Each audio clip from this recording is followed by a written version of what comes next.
Hello, this is Michael Loftus for Wealth and Wisdom TV. Welcome to episode 8 of our latest podcast. Of course, seen here on YouTube and available on all major podcasting platforms.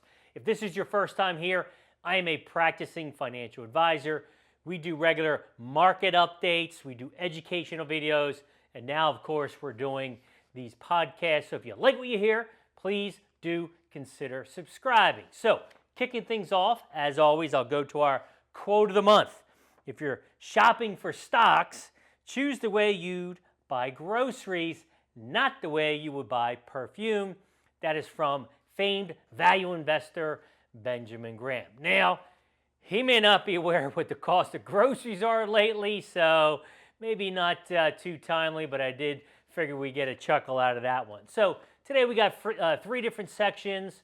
We're going to talk about rebalancing, we're going to talk about Social Security, and then go to our mailbag. So, kicking things off, when and how to rebalance a portfolio. So, what do I mean by that? Well, let's say you have a 60-40 portfolio consisting of equity 60, 40, and bonds. On the equity side, you have large cap, small cap, technology, whatever the case might be. And let's say you have a bunch of winners, and on the bond side, you have some losers. So what you do is you rebalance. So you sell some of those winners, and then you buy some of those underperformers. So right off the bat, one of the reasons I don't like it. Number two, if you've watched my videos, I'm not a buy and hold person. I don't really believe in this philosophy. I think there's other philosophies, which I'll talk about, okay? I do understand why some people do it.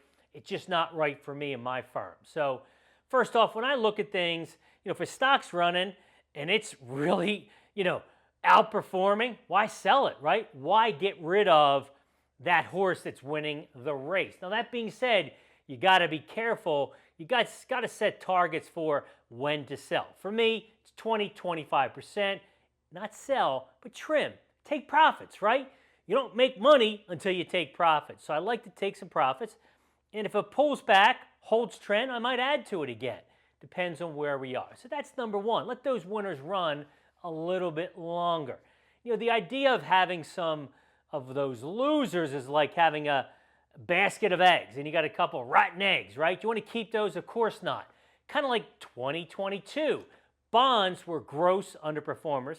Equities weren't particularly well either. But why hold bonds, right? Last year we didn't. So that's why I'm not a big believer in it. We do full market cycle investing. All cycles we are invested, and there's different individual sectors that work well within there. There's only one sector that we're not really risk on right now, which is cycle 4, okay, as we're in this downturn. But there's always other asset classes that work within that asset class. And, just recently I took some profits on some of gold holdings because they've done really well. So there we go on that topic. So number 2, Social Security is always a hot topic on our channel. It's our number 1 performing video with over 1.3 million views is about Social Security. So let's get into this. So we're going to talk about the top myths of Social Security. First up, Social Security Administration will help you make the best decision about when you should start your benefit. Sorry for me laughing there. They can provide good information, but they're not going to help you on that decision at all. There's a local office here I'm in touch with for information, but they won't even come out and speak to our clients. So they're not in the advice business, okay? So again, good information, but they're not there for you on offering proper advice. You won't get any Social Security if you're a stay-at-home mom. False, okay? You have an opportunity to get Social Security based on spouse's record if you were not contributing over the year. Number 3, you won't pay taxes on your Social Security since you already paid taxes on that money when you paid in the system. Okay, so that's false. Okay, I did a video up here that you can check out, or here, I'm not sure which way I'm pointing, but talked about Social Security and taxation. There is a formula there. It depends on how much income you have and other resources, capital gains, interest, etc. So there are some calculations there on the percentage of your Social Security that can be taxed. Number 4, there won't be any Social Security left by the time you retire? Well, a lot of controversy around this. If you've downloaded your statement, if you haven't, you can go to ssa.gov, download your statement, and it'll tell you on there that the Social Security fund is going to be bankrupt. I believe now it's like 2033, okay? I don't really see that happening. Obviously, government funded, being funded with taxes being taken out of paychecks. But I do believe they're going to have to come up with an idea to probably change things to make sure it does stay funded over time, okay? You should claim Social Security as soon as you're eligible. Well, yes, no, maybe, okay? So from us as an advisor, I, like most good financial advisors, should be able to do financial planning for you. And within that plan, you can create all these different scenarios, whether it be through financial planning software or Social Security software, okay? I have not had a lot of people start at 62. Now, that being said, let's say we have a husband-wife situation. One Social Security is much higher than the other one. There's no reason to delay. We start early. Some people need it, okay? So bottom line is have a plan done and make sure you make the best decision for yourself. You can't work and receive Social Security benefits at the same time, okay? No, that is not true, okay? There are some limits, and then, of course, taxes again, which we talked about, okay? Social Security benefits are only for U.S. citizens. No, you also have some eligibility for non-U.S. citizens. You just have to check if you are available. If you have a pension, you won't be eligible for Social Security benefits. Well, it does not make you ineligible, but again, it can affect the amount of your benefits and also taxes on those benefits, as we discussed earlier, okay? Social Security benefits are based on your income and assets. No, not at all. Okay, it's based on your work history, your income history over your entire career, and X amount of quarters that you have to get to become eligible. Myth number 10, wrapping things up. Your Social Security benefits are based on your last job salary. Well, if I go back to the last question, no, last myth. The answer is no, okay? It's based on your long-term history, so that is not the case. Again, we've got several Social Security videos here on our channel, so make sure you check those out. Let's go to the mailbag. All right, first up, we got Derek. Appreciate your question here, Derek. With the current inflationary pressure in the economy and this downturn we're in, what steps can I take to protect my savings and investments from losing value? Well, don't know your full situation, so not offering advice here, okay? But a couple things. One, as interest rates have gone up, meaning the Fed overnight rate, we have some really attractive money market rates. You're finding them out there today from 4.25% as much as 4.6%.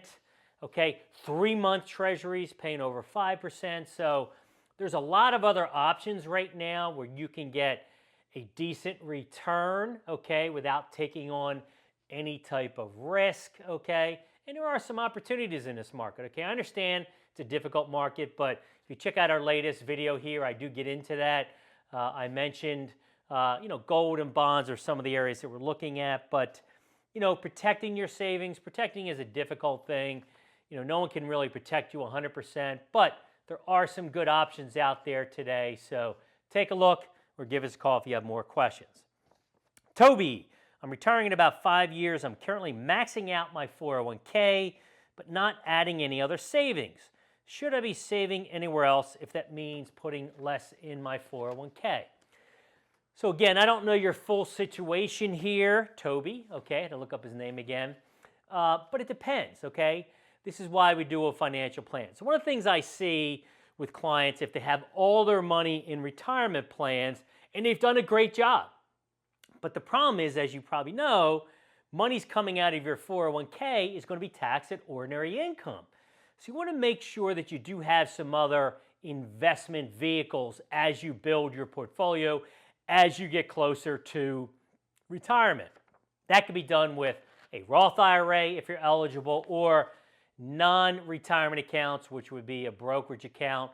You might be subject to capital gains and whatnot, but what I like about those, you have a little more flexibility. And then when we get to that income stage, we can plan and pick where we're taking our monies from to be a little bit more tax efficient. So take a look, talk to someone about making sure you are putting it in the right places and you've got some other options as you get closer. All right, next one's a little bit interesting. Josiah, I have a REIT that I purchased several years ago, and it's done nothing but lose money.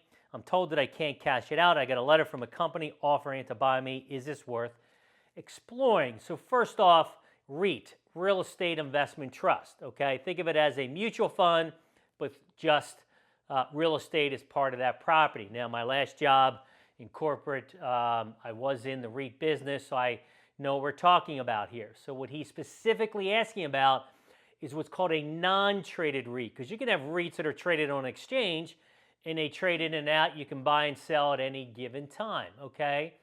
But a non-traded REIT is building the portfolio, so it's non-traded that you can't get in and out of. It still has to adhere to all the rules and regulations, 10Ks, Qs, etc. All right, but again, the liquidity. Now, what's happened in this case, and I just had one recently that I inherited with a client, it was an office space, okay? Well, office space is not really a great place to be right now. The value has gone down, so even though it's non-traded, they do have to revalue. That's a new regulation that came about a few years ago. So the answer here, the question about having a company offering you to buy you out, but a severe discount. Now, don't know which REIT you're talking about, don't know your circumstances, but there's generally one company that does a lot of this, and they're fishing, okay? They are looking for an opportunity, okay, to buy this at a severe discount, generally 50%. So I generally say do not do that unless you have major liquidity issues and you absolutely have to sell this out, okay? So that's all I have for today. So I hope you appreciate that. We do enjoy doing these podcasts, and it's, for us, we're really focused on educate, communicate, two of the pillars of our company. So again, thanks for watching. This is Michael Loftus for Wealth and Wisdom TV and podcast. Look forward to seeing you soon.